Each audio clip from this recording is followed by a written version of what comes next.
Louisiana, 1763. The swamps stretched endless beneath a bruised moon, and the night air carried a weight as old as the soil itself.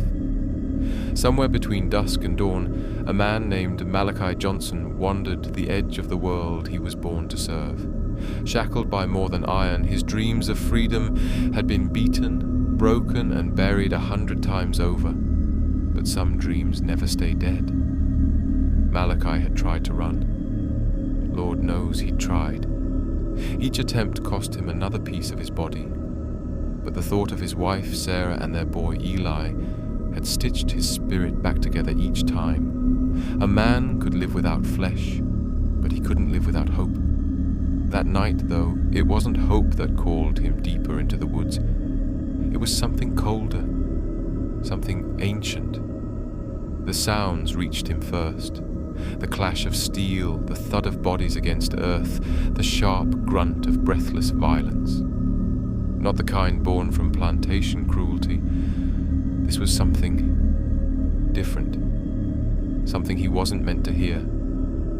Hidden behind a curtain of moss and shadow, Malachi watched as figures danced between the trees. Blades shimmered under moonlight, striking toward a single target. A man, if he could even be called that. Dressed in velvet torn by a battle, skin pale as the belly of a fish, he moved like mist and moonlight, graceful even in weakness. But the odds were cruel and the night offered no mercy. When the blades stopped swinging, only one figure remained on the ground. The attackers vanished, swallowed by the darkness as if they were never there.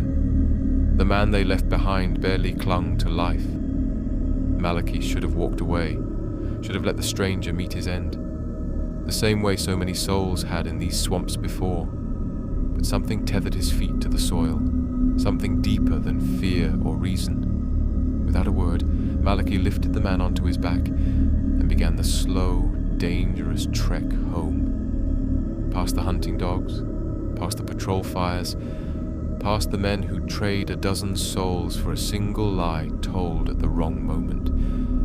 And before returning to his tiny wooden shack, Malachi did the unthinkable. He walked straight to the big house, his face carved in exhaustion, and offered his master the same lie he'd sold 100 times. "Been cutting wood, sir? Lost track of the hour." The lie held, and Malachi walked away with his life. And something else. Back inside his quarters, Sarah's sharp breath said what words could not. The stranger stirred, his voice cracked and dry, and whispered a name Malachi had never heard, yet would never forget. Drossin. Who he was, where he came from. None of it mattered. Not yet. What mattered was the choice. Malachi hadn't just saved a man. He had invited the impossible into his world, and the price of that kindness had only just begun.